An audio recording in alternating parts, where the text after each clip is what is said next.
Good morning. Day 33 is in the books, and we're just rocking and rolling on this journey. Had a great talk with my homie Brandon yesterday for about 2 hours, and every time we talk, it's just so much clarity, so much focus, so much that we each learn from each other, and it's just amazing how we're both on this journey on the same exact days, and how like the craving to need to smoke is just so not there. Like it's so irrelevant now to what we're trying to accomplish in our lives. And it's just a blessing that God has put me on this journey to become my best self. And I've been on this journey for a long time, but I've been too stuck in the future, too stuck in the past, and not enjoying the process when that's the most important part of this. You have to trust the process. You have to learn to enjoy what's in front of you. And I'm just super grateful to be on this journey every single day, to be working towards becoming the best version of myself. And it's only going to get better. But yesterday was awesome, freaking got a lot done. As you can see, I'm still working on, I'm always going to be working on the Amazon business because this is what I do, eBay too. But I'm dealing with a lot of returns right now, just clearing out old crappy inventory that I learned the hard way, that if you sell on Amazon, they want products that sell within the first 3 to 5 months. And even after the first 3 months, you have this like account health index thing that does start to go down. And, it's like mine was in the green and it's getting really close to the red. So I'm just working on getting rid of all this crappy inventory, resetting, restarting, listing everything on this shelf is going to be sold on eBay. And so I have to, deal with that process as well. So it's a lot of work, but it's all about the process. And 3-6 months from now, things are going to be back up. Things are going to be great. It's just a process you have to work towards. And it's my fault, as I said, in day 22 or 32, for not reaping what I sow. I didn't put in the work. I got lazy, complacent, cocky, and that's exactly why I'm experiencing these rewards of these rewards of not success, because I got cocky and wasn't doing what I needed to do and continue to do when everything was going great. And this is a life lesson for everybody, that you always have to keep going. And I just read 100 Days of Strength for Men as well. Today was day 21 in this book. And it was training for a marathon. And it basically is exactly what I just said, is that life is a journey, and you should train for life as if it's a lifelong marathon, because it never ends until the day that we are called home to God. And ultimately that means you have to always be working on what you're working on. You always have to be not living in the future, but preparing in the present, which will determine your future. And the work you put in now, you will reap. So keep working, keep hustling, keep grinding. Take Sundays off. That's another reason I've been grinding so hard this week too, just trying to get everything back on track, because I have to trust in God that everything's going to be all right. And Sunday is a day for Sabbath. So you rest. It's not that you're resting from work, you're resting to prepare for the work that comes the following week.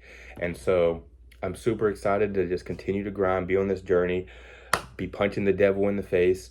Also, you all should check out my meditation videos if you haven't, the raw dogging meditation videos. Day 29 was yesterday for that. It was the first day that I've ever actually passed the fuck out.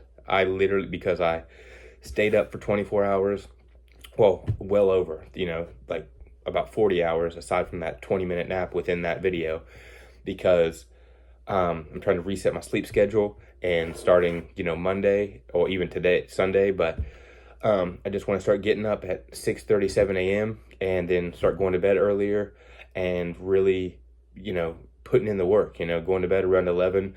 That way I'm rested, I'm prepared to get up 6:30, 7 a.m., and I can get right to work instead of it end up being 9 when I wake up, which isn't bad for some people, but with all the other things I do need to do in the morning, as far as feeding my cats, cleaning the litter box, making my protein shakes and drinks, getting warmed up, doing a stretch sometimes for 15 minutes. By the time I do all that, it's 10:30.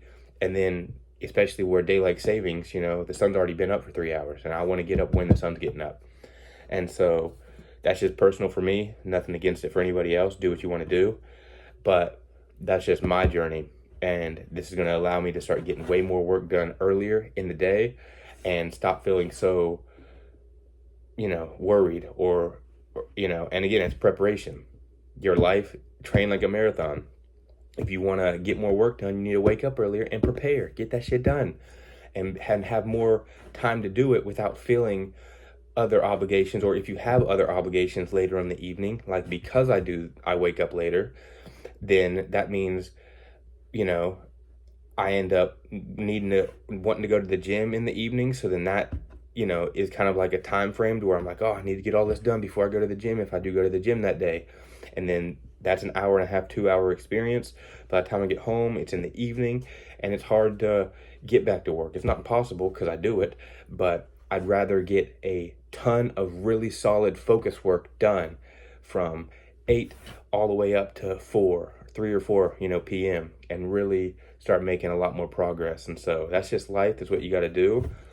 But I'm just excited for, every single day. But I do believe 2026 is going to be one of the best years of my life because I'm building this relationship with God and Jesus Christ. I'm building myself strong in the gym. I am building my mental and discipline. I am meditating, and I have decided I'm going to do this meditation journey for a whole year, 365 days. So make sure to stay up to track with that. It's going to be a pretty wild one. And I'm excited to see how my life changes, both for me and how I can help other people, because some of the videos have gone viral. And I mean, you can't even read all the comments because there's a lot of valuable comments in there. Like, people are actually pumped to see this, or happy to try it, or excited, or want to try it, or excited that I'm on the journey, or it gives them some type of peace of mind and hope for the future generations, because we all are running a million miles an hour. And that's why you need to take time for yourself to be at peace. And that's why I love doing that in the evening as well. So that's another hour that if I don't get a lot of work done in the morning, I know that it affects how I feel later in the evening, because that's when I do my meditation and some of the slower works that is still more for me and more for resting and more for finding myself. And then on top of just getting the work done before Sunday, so then I can enjoy Sunday, day off, and not work, not do any like actual work. It's different to go on a walk or a bike ride or do something physical if that's what you want to do, but I don't consider that work. Work on yourself is different than actual work. And so, God bless you all.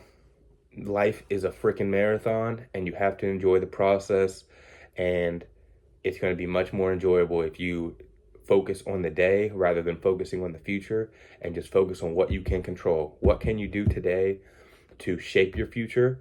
But you're never going to live in the future, because every single day that moves forward, you're still living right in the present.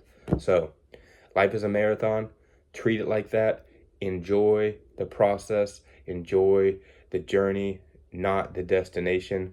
And God bless you. I love you. Appreciate all the love you all have shown so far and will continue to show, and the value that I will continue to provide along this journey of staying sober from weed and having a clear, focused mind. I love you, and we'll see you tomorrow on day 34.